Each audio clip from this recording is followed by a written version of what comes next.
رینگنے والے کیڑے ہیں ان کے بھی رزق کی ذمہ داری اللہ تبارک و تعالیٰ کے ذمے ہے۔ تو کیا ہم کچھ کمائے نہیں اور ہم گھر بیٹھے رہیں؟ جب اللہ تبارک و تعالیٰ کے ذمے ہمارا رزق ہے تو وہ ہمیں عطا کرے گا؟ ایسا نہیں ہے صاحب۔ اس قرآن کی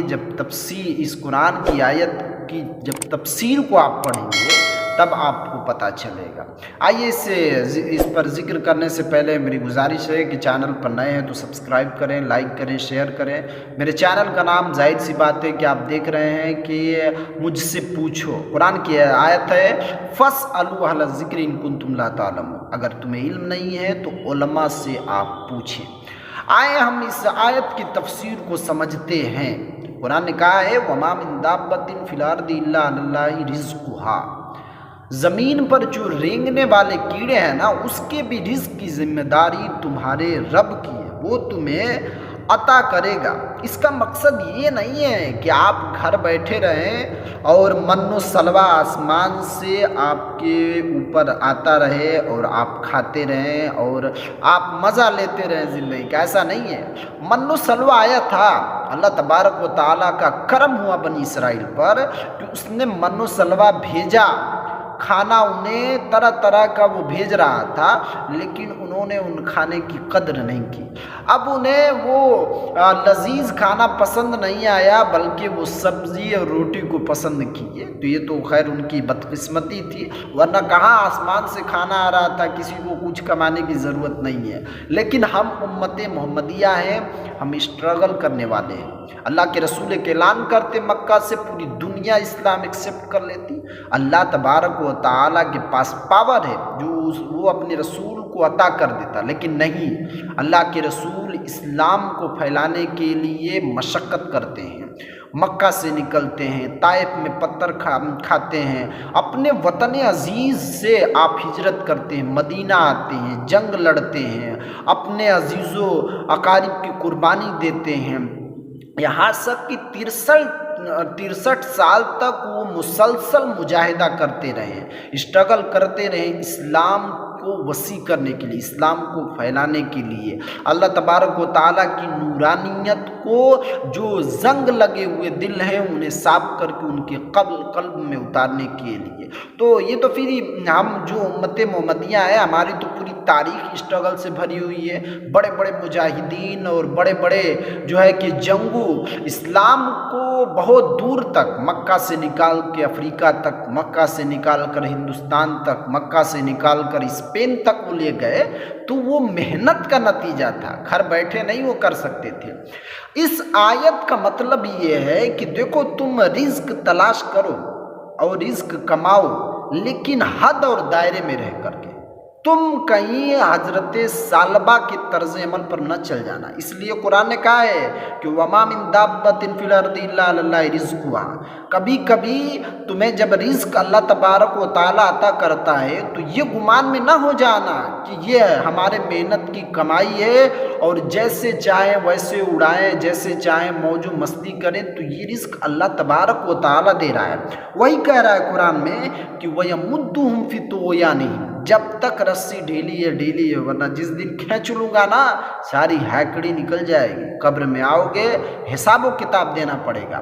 خیر، قرآن کی آیت کا تفسیر یہ ہے کہ تم رزق کماؤ لیکن حضرت عثمان غنی کی طرح کماؤ، اور تاکہ جب تم کماؤ تو تمہارا توکل ہو کہ جو میں محنت اور جو اسٹرگل کر رہا ہوں تو اس کے اندر جو انکم آ رہا ہے، جو ہمارے فوائد آ رہے ہیں، جو ہمیں منافع مل رہا ہے نا، اس میں اللہ تبارک و تعالیٰ کا کرم ہے۔ اور جب اللہ کے کرم کو آپ اپنے دل و دماغ میں بیٹھائے رہیں گے تو آپ اپنے دائرے میں اور آپ اپنے حدود میں رہیں گے۔ حضرت ثعلبہ کے ساتھ کیا ہوا؟ حضرت ثعلبہ وہ صحابی تھے کہ جن کے پاس ایک جوڑا کے علاوہ دوسرا جوڑا پہننے کے لیے نہیں تھا، لیکن اللہ کے رسول نے جب ان کے حق میں دعا کی اور بکریوں کا ریوڑ جو بہت زیادہ ہو گیا، حضرت ثعلبہ بڑے بڑے صحابہ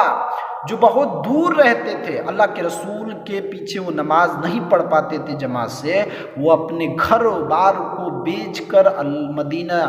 مسجد نبوی کے قریب میں انہوں نے گھر مکان خریدا، اس لیے کہ ہم اللہ کے رسول کے پیچھے جماعت سے نماز پڑھ سکیں۔ لیکن حضرت ثعلبہ کی بدقسمتی رہی کہ وہ دنیا کے چکر میں، پیسوں کے چکر میں اور مال کے چکر میں وہ مسجد نبوی سے دور ہوتے چلے گئے، کیونکہ ریوڑوں کا ایک جھنڈ ان کے پاس تیار ہو گیا تھا۔ اب وہ جگہ نہیں تھی مدینہ میں جہاں وہ رکھ پاتے، بہت دور چلے گئے۔ لیکن جب زکوٰۃ کی آیت نازل ہوئی، کہا گیا ہے وَآتُوا الزَّکَاۃَ، تو تم زکوٰۃ دو، اور صحابہ کرام کو جب اللہ کے رسول نے بھیجا حضرت ثعلبہ کے پاس، تو حضرت ثعلبہ سوچنے لگے، کہنے لگے جائیں آپ کہیں اور سے لے کر آئے، پھر اس کے بعد میں اس کے بارے میں غور و فکر کر رہا ہوں۔ ایسی رزق کے بارے میں اللہ تبارک و تعالیٰ تمہیں کہہ رہا ہے کہ یہ جو تمہارے پاس، اب حضرت ثعلبہ بھول گئے کہ یہ کن کی دعاؤں کی برکت سے آج میں اتنا امیر ہوا ہوں کہ لوگ میرے پاس زکوٰۃ کا مال لینے کے لیے آ رہے ہیں۔ زکوٰۃ کا مال وہی دے سکتا ہے جو غنی ہو، جو پیسے سے مضبوط ہو، جس کے پاس موٹا رقم ہو۔ موٹا رقم ہے حضرت ثعلبہ کے پاس، ظاہر سی بات ہے کہ وہ اپنی تجارت میں، اپنے بزنس میں اس قدر ترقی کر گئے کہ ان کے ریوڑ کو رکھنے کے لیے مدینہ میں جگہ نہیں رہی، وہ دور چلے گئے۔ تو اب اس سے اندازہ آپ لگا سکتے ہیں کہ بہت سارا مال تھا ان کے پاس، اور اللہ کے رسول نے انہیں بھیجا ہے۔ انہوں نے یہ بھی غور نہیں کیا کہ ایک تو اللہ کے کرم سے مجھے رزق ملا ہے، اللہ کے رسول نے دعائیں کی تھی میرے لیے، اب وہ جب دعا قبول ہوئی، مجھے اتنا رزق ملا ہے،